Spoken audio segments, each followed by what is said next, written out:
What's going on, everybody? Josh Engleman here for Stokastic.com, back with the process for Thursday, July 14th. You know the drill. Off the jump, hit the like button, subscribe to the channel, notification bell so you know when everything goes live. Follow me, this guy right here, on Twitter, at Josh Engleman. You're going to see everything that I do, so you don't want to miss it. All of that will help you out. What you should also do is sign up at PrizePicks using the promo code AWESEMO. Yes, still AWESEMO. AWESEMO. Use that promo, get a $100 instant match deposit bonus when you sign up. So if you put in $50, they'll give you 50. If you put in 100, they'll give you 100. If you put in 200, they're still only giving you 100. So put in 100, get that free 100, get as much as you can for free. Use the tools at Stokastic.com to help you out on everything that you're trying to do at PrizePicks. This is going to be a quick one. We're going to take a look at MMA contests in a brief minute or two. We're going to take a look at MLB results from last night. Not a lot going on. Golf kicked off this morning. It's already not looking good. So, classic golf slate. I got shellacked last night in baseball. I got it pulled up here. 12 out of 150 in the money, down considerably.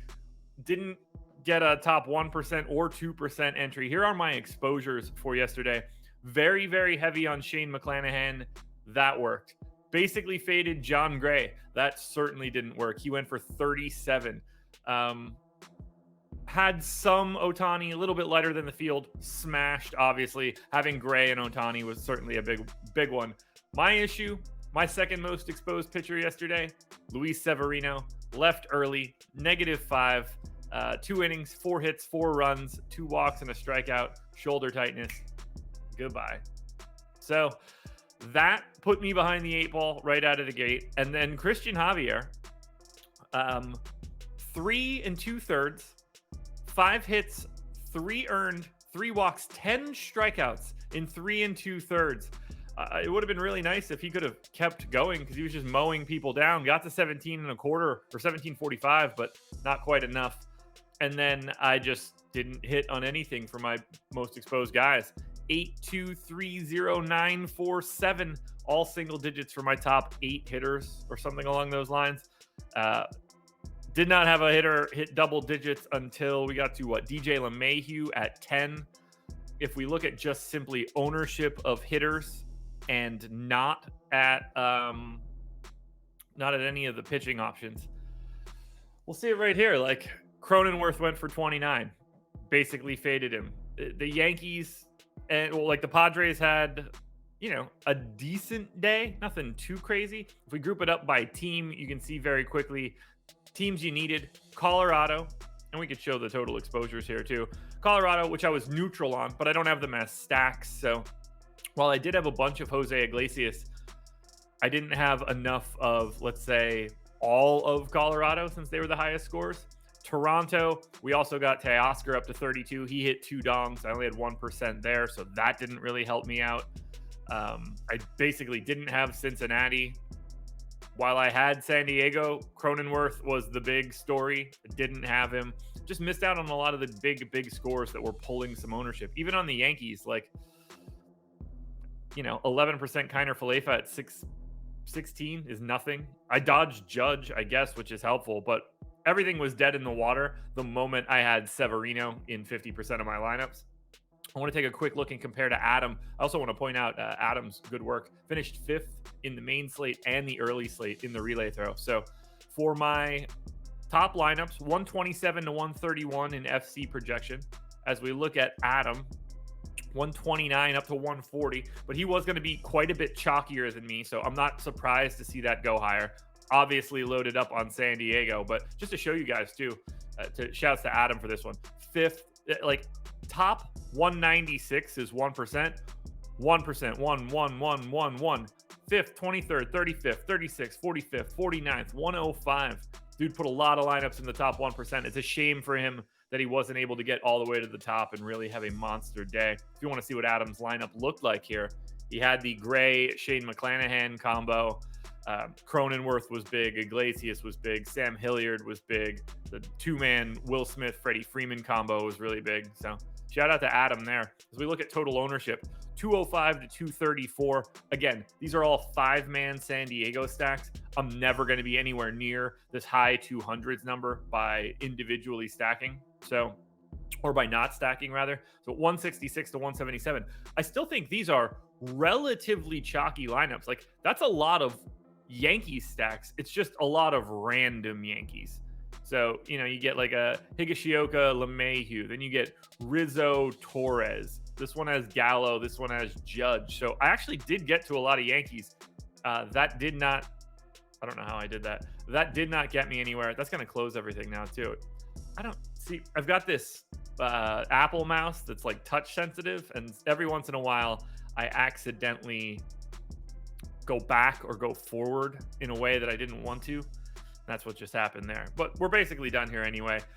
Ultimately, as we look at my lineups, I was very bad. So after 2 straight days of really nice results, we had a little bit less than this time. That happens. Look, this is just going to be what happens every single day. I'm happy with my exposures, though. I can't really complain. I went a little heavier on the Yankees. Let's see. How contrarian was Adam? I can get to his lineups pretty quickly, which is helpful. At the bottom, 82 to 108, and then mine was 121 to 139. So he was very, very chalky with the Padres at the top. And then on the opposite side of that, he was able to take very, very low owned hitters. And my assumption is have the absolute aggressive chalk pitchers. Yeah, so like, well, actually he's getting Stripling down here, which is very interesting.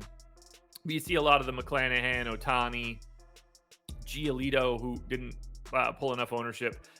Giolito was just weird yesterday. 24.5 for him. Just a really solid outing.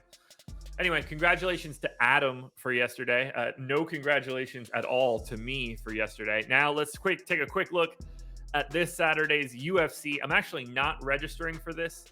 We are all heading to Chicago for our first little Stokastic employee meetup. So for all the long-term peeps, we're all getting together in Chicago this weekend. So I fly out to Chicago early Saturday morning.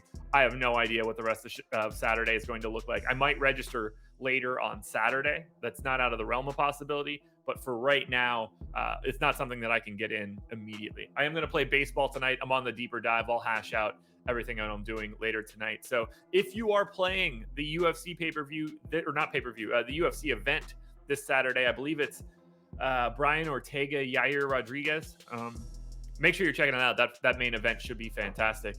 The hook is the contest you want to get in if you're able to max it, but that's going to be an $8 entry fee, $150 max contest. It's going to be $1,200 to get in. Pays out 55% of the prize pool to the top 1%. So when you get up there, it's good, but very, very difficult contest, because when you max it, if you max it, you're in for $1,200.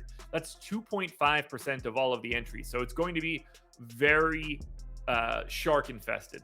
The throwdown is probably the best overall contest for you to get in. That should be no surprise.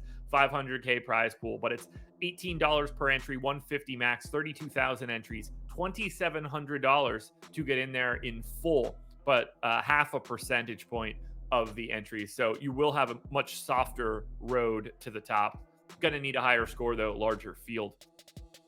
The more realistic contest that you can get into, either the armbar, which is another $150 max, $5 to get in, 50K prize pool, pays out 46% to that top 1%. That's probably the best combination of, you don't have to get in for $1,200 like the hook. You have half of the entry weight, so it's only 1.25%. So you're not dealing with as many total, just absolute studs in the total contest. Like, you don't have to go up against as many pros. 38.5 times you're buying for the average 1%er. That looks good. If you're not flush with cash, if you don't have close to $1,000 to invest in MMA this week, the mini max is your ticket. The field is huge. You are most likely going to have to hit the absolute nuts, barring some really, really crazy outcomes. So 71,343 total entries, $1 buy-in, so 150 max. It's a 60K prize pool. They pay out 41% to the top 1%. It's about as good as it's going to get at lower stakes. The Haymaker looks very comparable, but that's your first 20 max, also paying out 41%. We have a couple of the single entry contests that are going on the leaderboard series, the clinch, the contender, and the counter punch. The clinch is probably the best option. That's the $5 contest. Although if you're looking to just have a single bullet, one shot into the contender leaderboard, $100, 334 entries, $30,100 prize pool, pays out 38% to the top 1%, but you're getting significantly reduced rake. So your normal contests are going to be negative 15.9%, which you see out on the right hand side. The $100 single entry 334 entrant contest, 10% rake, 9.9% rake, whatever you want to say. That's going to be beneficial for you over the long run. So if you're just I want one lineup, I want something to sweat while I watch this card, that might actually be your best bet if you've got the $100 to do it. If and when I play, I'm going to play the haymaker, and then I'll probably hit like the clinch leaderboard, and that's probably it. It might only be like $65 worth of entries, or potentially I do the haymaker and then I do the counter punch leaderboard.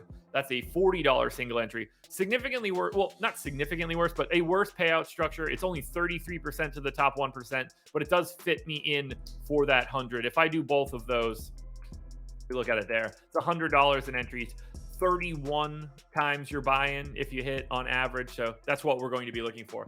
That's what we've got for the UFC this Saturday. Watch the deeper dive later today. Make sure you're watching my betting video on the Odds Shopper channel. I'm hitting opening baseball lines the day before. So I will post this video somewhere in the 6 p.m. to 8 p.m. range tonight for tomorrow's baseball games.